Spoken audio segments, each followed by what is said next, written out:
Hello friends, welcome to சமையல் delight. இன்னைக்கு நம்ம சமையல் டிலைட் சேனலில் டைமண்ட் கேக் ரொம்பவே ஈஸியாக எப்படி செய்யறதுன்னு பார்க்க போகிறோம்.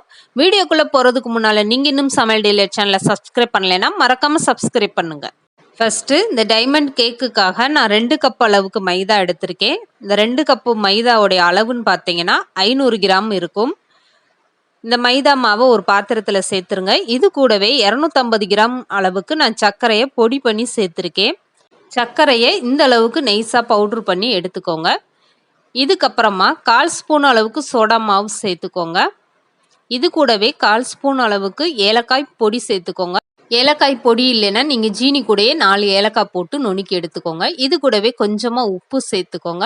இப்போ 50 கிராம் அளவுக்கு நான் டால்டா சேர்க்க போகிறேன் மைதா மாவில். 1/2 கிலோ மைதா மாவுக்கு 250 கிராம் ஜீனியும் 50 கிராம் அளவுக்கு டால்டா சேர்த்துக்கோங்க. டால்டா சேர்க்க விருப்பப்படலைன்னா நீங்கள் 50 கிராம் அளவுக்கு நெய் சேர்த்துக்கோங்க.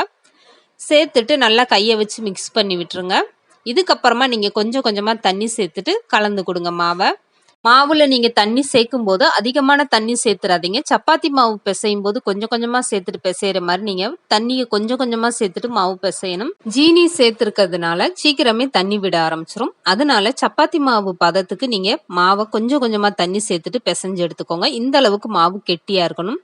இப்போ டைமண்ட் கேக்குக்காக மாவு ரெடி ஆயிடுச்சு. இதை மூடி போட்டுட்டு 1/2 மணி நேரம் அப்படியே ஃப்ரீயா விட்டுறலாம். 1/2 மணி நேரத்துக்கு அப்புறம் நான் ஓப்பன் பண்ணி காட்டுறேன் பாருங்க. மாவு எந்த அளவுக்கு நல்லா ஊறி சாஃப்டா வந்திருக்குன்னு பார்க்கலாம். இப்போ பாருங்க மாவு நல்லாவே ஊறிடுச்சு. தொடும்போதே எந்த அளவுக்கு சாஃப்டா இருக்குன்னு பாருங்க. சோடா மாவு நீங்க அதிகமா சேர்த்துட்டீங்கன்னா மாவு விரிசல் விழுக ஆரம்பிச்சிரும். அதனால சோடா மாவோட அளவு கரெக்டான அளவா நீங்க சேர்த்துக்கிறணும். இப்போ பாருங்க கையில ஒட்டாம எந்த அளவுக்கு மாவு சூப்பரா வந்திருக்குண்டு. இப்போ மாவை நல்லா பிசைஞ்சிட்டு இந்த அளவுக்கு பெரிய உருண்டையா உருட்டி எடுத்துக்கோங்க. இதுக்கப்புறமா சப்பாத்தி தேய்க்கிற கட்டையில கொஞ்சமா நீங்க மைதா மாவு தூவிக்கோங்க. நம்ம டைமண்ட் கேக்கு செய்யும் போது சப்பாத்தி கட்டையில ஒட்டாம வர்றதுக்காக தான் இந்த மைதா மாவு கொஞ்சமா தூவிட்டு இதுக்கப்புறமா நீங்க சப்பாத்தி தேய்க்கிற கட்டையை வச்சுட்டு தேய்க்க ஆரம்பிக்கணும். ரொம்பவும் நீங்க லேசா தேய்ச்சிடக்கூடாது. சப்பாத்தியை காட்டிலுமே கொஞ்சம் கனமாக தான் இருக்கணும். நான் தேய்ச்சிட்டு எப்படி இருக்குன்னு எடுத்து காட்டுறேன் பாருங்க. இந்த அளவுக்கு நீங்க நல்லா தேய்ச்சி எடுத்துக்கோங்க. ரொம்பவும் லேசா தேய்ச்சிடக்கூடாது. இப்போ பாருங்க நல்லாவே விரிச்சு கொடுத்தாச்சு மைதா மாவை. இப்போ நான் கையில் எடுத்து காட்டுறேன் பாருங்க. எந்த அளவுக்கு கனமாக இருக்குன்னு உங்களுக்கே தெரியும் வீடியோவில் பார்க்கும்போது. இந்த அளவுக்கு நல்லா கனமாக தேய்ச்சிக்கிட்டு இதுக்கப்புறமா நீங்கள் ஒரு கத்தியை வச்சு இந்த ஓரங்கள்லாம் கட் பண்ணி எடுத்துக்கோங்க. 4 பக்கமும் இந்த ஓரங்களை நீங்கள் கட் பண்ணி எடுத்துட்டீங்கன்னா கேக்கு கட் பண்ணுறதுக்கு ரொம்பவே ஈஸியாக இருக்கும். இப்போ பாருங்க கத்திலையும் ஓட்டாம எவ்வளோ அழகா மைதா மாவை கட் பண்ணி எடுத்தாச்சு. இந்த டைமண்ட் கேக்கு செய்யறது ரொம்பவே ஈஸி தான். நீங்க இந்த கட் பண்ணி தட்டில் எடுத்து வச்சுக்கிட்டீங்கன்னா ஈஸியா இருக்கும் பொரிச்சு எடுக்கிறதுக்கு. நான் 1/2 கிலோ மாவுல உங்களுக்கு செஞ்சு காமிச்சிருக்கேன். நீங்க 1 கிலோ 2 கிலோ மாவுல நீங்க செஞ்சு ஸ்டோர் பண்ணி வச்சுக்கிட்டீங்கன்னா 1 மாசம் வரைக்குமே கெட்டு போகாம சாப்பிட்றதுக்கும் மொறுன்னு அவ்வளோ ஒரு டேஸ்டா இருக்கும்.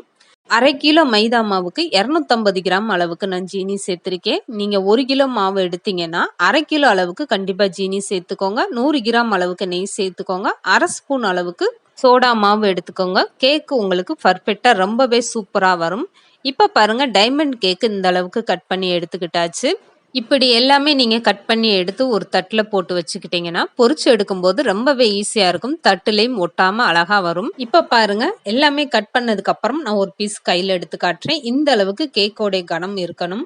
இப்ப எண்ணெய் சூடாகவும் இதை எப்படி பொரிச்சு எடுக்கிறதுன்னு பார்க்கலாம். இந்த கேக்கை நீங்க இப்பதான் ஃபர்ஸ்ட் டைம் ட்ரை பண்றீங்கன்னா தைரியமா நீங்க ட்ரை பண்ணலாம். சொதப்பாம உங்களுக்கு ரொம்பவே சூப்பரா வரும். இப்ப இந்த கேக்கு பொரிச்சு எடுக்கிறதுக்காக நான் எண்ணெயை சூடு பண்ணி வச்சிருக்கேன். எண்ணெய் சூடாயிருச்சா இல்லையான்னு பாக்குறதுக்காக ஒரு சின்ன பீஸ் மாவை போட்டீங்கன்னா மேல உடனே எலும்பி வந்துருச்சுன்னா இந்த சூடு போதுமான சூடு. இதுக்கப்புறம் நீங்க ஸ்டவ்வை குறைச்சி வச்சுட்டு கட் பண்ணி வச்சிருக்க கேக்கை நீங்க அப்படியே போட்டுடலாம். ஒன்னோட ஒண்ணு ஒட்டும்லாம் நீங்க பயப்படாதீங்க. இப்ப பாருங்க கட் பண்ணியிருக்க கேக்கை அப்படியே நம்ம போட்டதும் தனித்தனியா அதுவே பிரிஞ்சு வர ஆரம்பிச்சிருச்சு. இந்த கேக் ஒன்னோட ஒன்றும் ஒட்டவே ஒட்டாது. இதுக்கப்புறம் நீங்கள் ஸ்டவ்வை மீடியமாக வச்சுக்கிட்டே இதை பொரிச்சு எடுக்கணும். அப்பப்போ இந்த மாதிரி நீங்கள் கலந்து கொடுத்துட்டே இருங்க.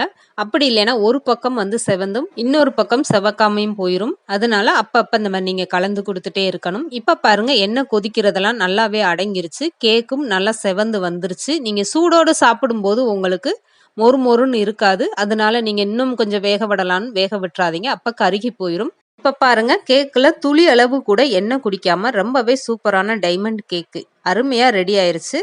வீட்ல இருக்கக்கூடிய பொருட்கள வச்சு ரொம்பவே ஈஸியாவும், ரொம்பவே சூப்பரா எப்படி டைமண்ட் கேக் செய்றதுன்னு தான் இன்னைக்கு நம்ம வீடியோல பார்த்துருக்கோம். கண்டிப்பா இந்த டைமண்ட் கேக்க நீங்களும் உங்க வீட்ல ட்ரை பண்ணி பாருங்க. இந்த வீடியோ பிடிச்சிருந்தா லைக் பண்ணுங்க, ஷேர் பண்ணுங்க. மறக்காம சமையல் டீலர் சேனல சப்ஸ்கிரைப் பண்ணுங்க.